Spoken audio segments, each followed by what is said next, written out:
Newborn బేబీస్లో కామెర్లు అనేది సర్వసాధారణము. నెలలు నిండి పుట్టిన పిల్లల్లో 60% మందికి, నెలలు తక్కువగా పుట్టిన పిల్లల్లో 80% మందికి జాండీస్ వచ్చే అవకాశం ఉంటుంది.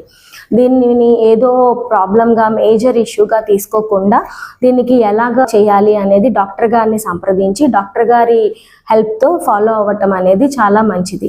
దీనికి కారణాలు అనేవి చాలా ఉంటాయి. జాండీస్ అనేది బేబీస్లో లివర్ ఇమెచ్యూరిటీ వల్ల కానీ, రక్త కణాలు అనేది త్వరగా విచ్ఛిన్నం అవ్వటం వల్ల, అండ్ ఆ ప్రొడ్యూస్ అయిన బిలిరుబిన్ అనేది త్వరగా ఎలిమినేట్ అవ్వలేకపోవడం వల్ల ఇవనేది వస్తూ ఉంటాయి. బట్ దీనికి ట్రీట్మెంట్ అనేది కూడా డాక్టర్ గారు చెప్పినట్టు చేయాలే తప్ప సన్లైట్లో పెడతాము తగ్గిపోతుంది అనేది లేదు. దీనికి ట్రీట్మెంట్ ఏముంటుంది అంటే ఫోటోథెరపీ అనేది.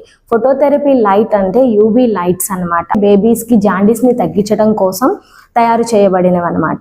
ఆ లైట్ కింద ఎంత లైట్స్ పెట్టాలి, ఎన్ని లైట్స్ పెట్టాలి, ఎంత దూరంలో పెట్టాలి, అండ్ బేబీని ఎలా ఎక్స్పోజ్ చేయాలి అనేవి డాక్టర్లకు తెలుస్తుంది. కాబట్టి డాక్టర్లు వాటిని కరెక్ట్గా పెట్టి ట్రీట్మెంట్ చేయడం జరుగుతుంది. అండ్ దాని వలన జాండీస్ అనేది త్వరగా తగ్గడం అనేది జరుగుతుంది. సో డాక్టర్ని సంప్రదించి జాండీస్కి కరెక్ట్గా ట్రీట్మెంట్ తీసుకోవాలి. ఒకవేళ జాండీస్ కనుక బాగా పెరిగింది అంటే అది బ్రెయిన్కి ఎఫెక్ట్ అవ్వచ్చు. దానివల్ల చెవులు వినికిడి తగ్గిపోయే అవకాశం కూడా ఉంటుంది. సో ఇలాంటి డేంజర్ సైన్స్ వస్తాయి కాబట్టి ముందుగానే ఐడెంటిఫై చేసి ట్రీట్మెంట్ చేస్తారు డాక్టర్స్. సో అందుకని బేబీ పుట్టిన తర్వాత కొంచెం రెగ్యులర్గా డాక్టర్ గారితో చెకప్స్ చేయించుకోవడం అనేది సూచించబడినది.